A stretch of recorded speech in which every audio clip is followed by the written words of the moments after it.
Salut François.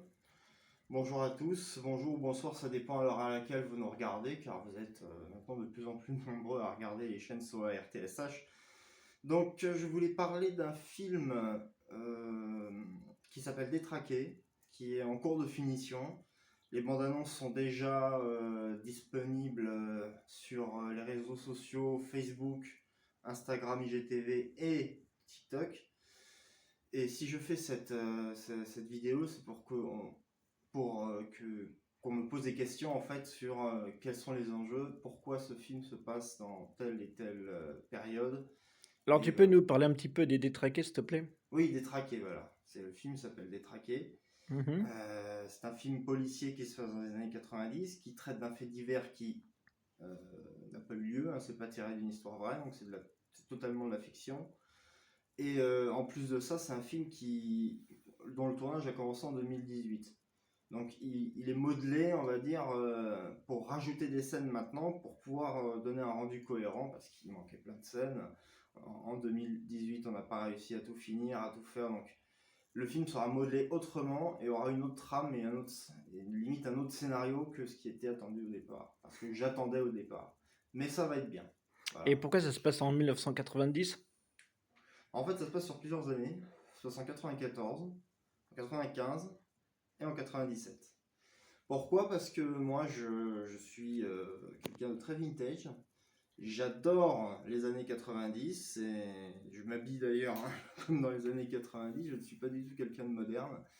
Et, euh, et j'aime avoir ce côté un petit peu ancien, ce côté un peu désuet, des années qui reviennent à la mode finalement, car j'ai remarqué que quand je sors dans la rue, la plupart des gens sont habillés en large et non en slim comme c'était le cas la décennie précédente qui pompait un petit peu plus, j'aurais dit, sur les années 70 au niveau détail. Voilà.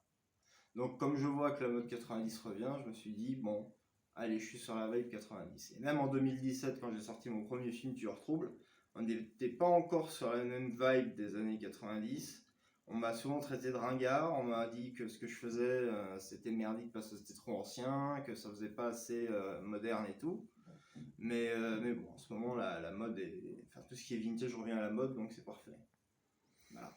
Et penses-tu sortir le film en DVD ou en VHS? Alors il sera justement, une fois qu'il aura été diffusé plusieurs fois dans quelques salles, comment dire, je ferai des copies VHS pour les collectionneurs, DVD pour ceux qui veulent pas s'emmerder et qui n'ont pas de magnétoscope, et éventuellement le mettre sur un site internet payant pour ceux qui veulent le voir sur internet. Ou sinon ça ira à YouTube et d'autres films prendront le relais sur un site payant que j'aurais créé en collaboration avec des webmasters. Voilà. Et penses-tu aussi dans les proches à venir, refaire des films ou sur plusieurs épisodes? Bien sûr, la trilogie Tueur Trouble. Tueur Trouble qui est sorti en 2017. J'ai écrit la seconde partie, mais je ne l'ai pas encore réalisée. Je n'ai pas encore fini d'écrire la troisième partie, mais ça va être vite. Ensuite, on a une série aussi qu'on aimerait bien commencer à tourner, Blancard, mais pour ça, il nous faut des acteurs. Pareil, c'est un peu le même genre, années 90, policier. Et un film en espagnol. On va reprendre le tournage pendant les beaux jours. Quand les beaux jours seront de retour, pardon. Et comme ça, nous pourrons tout simplement tourner un film qui se passe dans les favelas, car à Montreuil, il y a des quartiers qui font favela, ainsi qu'à Gennevilliers, et, euh, et faire croire que ça se passe en Amérique du Sud. J'avais déjà tourné un peu en Italie, mais maintenant, il faut se concentrer sur le tournage en France. Il faut bien le préparer, car ça ne sera pas avant mars-avril. Voilà, Merci François. avec plaisir.